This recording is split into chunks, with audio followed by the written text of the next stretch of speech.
In this video, I'm going to explore the idea of redemption in A Christmas Carol first. Going to talk through some key quotations, then I'm going to isolate the quotations so that you can get them on flashcards or use them for a mind map, and then I'm going to show you what an essay plan might look like in an exam situation. If that sounds useful, please subscribe and share with whoever else you know who might find it useful. You should find timestamps below. First up, in any text, it can be useful to take a step back and consider the whole plot and reflect on what happens so that we can understand what message it contains. When we do that with A Christmas Carol, it's clear that Dickens is writing a story that takes a terrible human being and makes him decent. This is a story of redemption. Redemption means saving. So what has Scrooge got to be saved from? Well, Dickens starts the story with Marley for a reason. This is Scrooge's fate if he's not careful.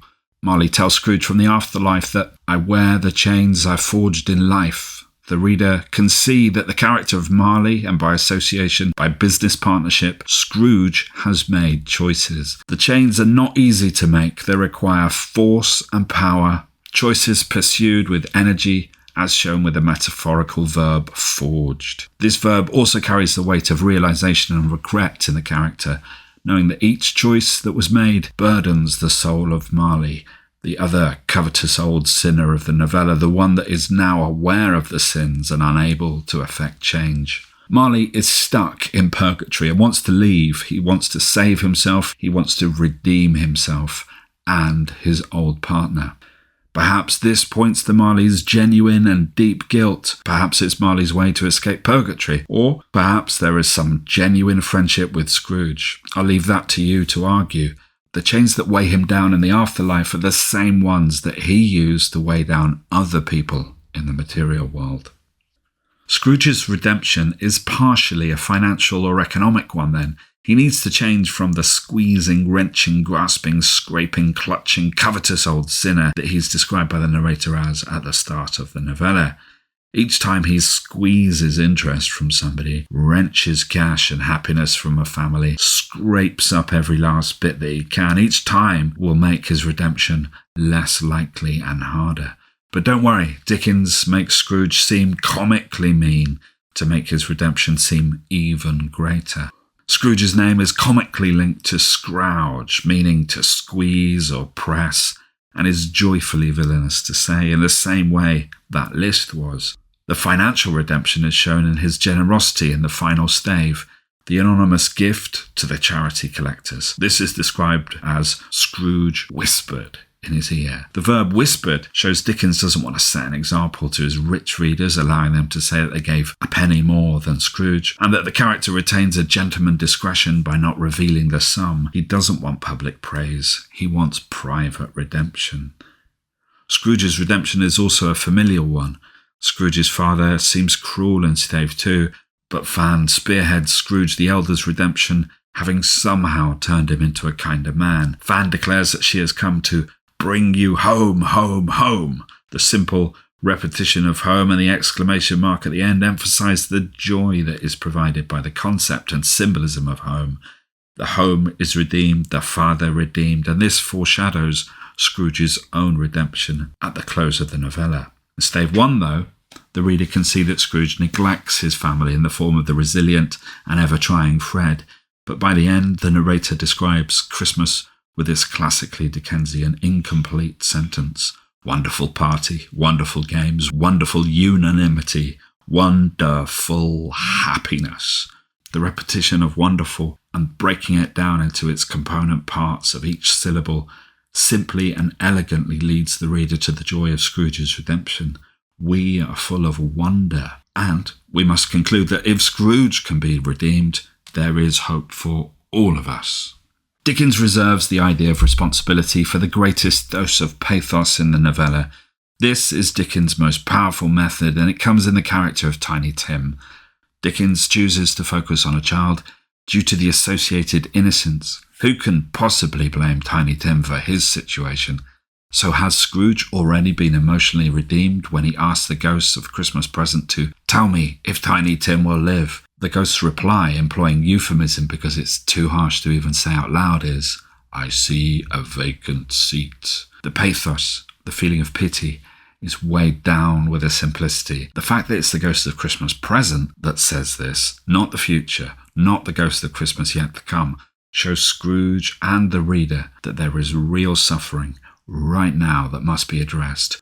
The danger is now, and the solution is needed now. So Scrooge redeems himself by taking responsibility for his employees, becoming more Fezziwig. He raises Bob's salary, but more importantly, he becomes a second father to Tiny Tim. Dickens paints him at the end as a model paternalistic capitalist, still making money, but caring for those who work for him rather than selfishly taking everything for himself. And this is the model that Dickens wants to see in the wider world.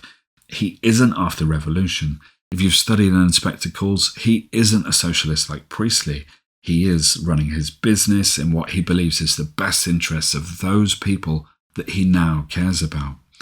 Finally, let's consider the effect of his redemption on his personality. At the start, he is hard and sharp as flint. The simile paints a vivid and cruel picture. Hard shows that he's solid, rigid, unbending, and impenetrable. Nothing will get through to him, while sharp conveys danger. Combined with flint, it gives a weapon designed for harm. But flint can also be used to create a spark, to light a fire, to bring warmth. And that is what Dickens does with the character. By the end, Dickens describes his laugh using epistrophe, repeating the phrase at the end of successive clauses, when he says, "For a man who had been out of practice for so many years, it was a splendid laugh, a most illustrious laugh, the father of a long, long line of brilliant laughs." For me, that quotation's too long to learn for an exam, and I wouldn't actually try, but the emphasis the epistrophe lends to the focus on the laughing is also carried out by the repetition in the final sentence, and that's the bit I'd try to learn.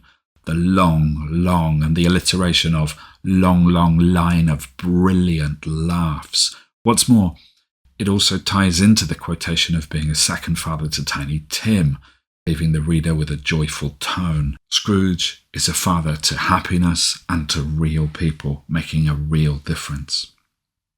Now, let's consider how we revise this. Coming up shortly, you'll see the quotations that I've used today. You can pause the screen as I show them and then get them on flashcards. You can also use them to create a mind map for the different ways that we see redemption in A Christmas Carol. After that, I'm going to skim through what an essay plan might look like. Here are the quotations. "I wear the chains I forged in life. A squeezing, wrenching, grasping, scraping, clutching, covetous old sinner. When I focus on this in lessons, what I do tell people to do is have a go at learning it, but if you're in an exam situation and you can't remember the exact order, take them as individual words. Know that they're part of a list. You could put an ellipsis between the ones you've forgotten and maybe just pretend that these are the ones you're focusing on. The point is, if the examiner wanted you to know this quotation 100%, they would have given you the book. They didn't, so write down what you can. So you could take squeezing, for instance, and just talk about the effect of that word. I've got a whole separate video that talks about Scrooge at the beginning of the novella, so you might like to have a look at that. Scrooge whispered in his ear to bring you home, home, home. Wonderful party, wonderful games, wonderful unanimity, wonderful happiness. I see a vacant seat. Second father, hard and sharp as flint. The father of a long, long line of brilliant laughs. I often tell students that they can work in solitary as an oyster into any essay, and you certainly could use that one in this essay by swapping it with hard and sharp as flint or bringing it in to the point about family or responsibility. Now, let's consider using some of these ideas in an exam. If you were using this for an exam with an extract like the AQA Literature GCSE, you'd want to include something from that extract fairly early on. You do it early so that if you run out of time, you know you've covered both the extract and the whole text. You can easily tie it into one of the existing points. Remember that there is nothing in the mark scheme that says you have to go 50-50 on extract and whole text, so do it in the proportion that works for your knowledge. So my essay plan would look something like this. Simple introduction. What is redemption? When do we first see redemption? Talk about Marley. Marley represents the thing that he needs to be redeemed from, the possible future that could be there for Scrooge if he does not change. Financial redemption, as a topic, scraping, etc., to Scrooge whispered in his ear. I would go for familial redemption, so bring in Fan and father. I've written down the quotations that I would use there, and responsibility is another heading. So taking responsibility for others. I see a vacant seat, hard and sharp as flint, second father. Might even put the solitary as an oyster quotation in there. Overall change from hard and sharp as flint to the father of a long, long line of brilliant laughs. In truth, the essay plan, if I were personally in an exam, would actually be shorter than this, as the point of an essay plan is to organise your thoughts, make sure you've got the bits that you've remembered. The first word of each point is to remind me to say something about Dickens's intention, such as Dickens wants to explore redemption through the idea of family. I like to get the quotations down in the plan just in case my brain plays tricks on me, makes me forget it in half an hour, but often I would shorten them to single words just to save a bit of time. My essay plan would be written in the exam booklet. Let the examiner see it in case anything happens. They can see that I had good intentions and that I know my quotations from inside and outside of the extract. Don't be afraid to change and adapt the plan as time goes on in the exam. You may well have an idea of how much you can write already, but you may not get as far as you think. You might want to drop the later points if you need to. So when you're considering the order of your ideas, very much start with the strongest. Don't build this into a kind of an increasing argument, because there's a danger that you save your best argument to the end. Look up, 50 minutes is gone and you haven't actually got time to articulate your strongest point. So do be careful about the order of arguments in an essay. My advice would be very much lead off with the strongest foot. If you want to set a Pomodoro timer and independently recreate a mind map or notes for this video, I'll link that on the final screen. If you are revising though, give yourself a pat on the back, then take a short break before having another go, and best of luck in your exams.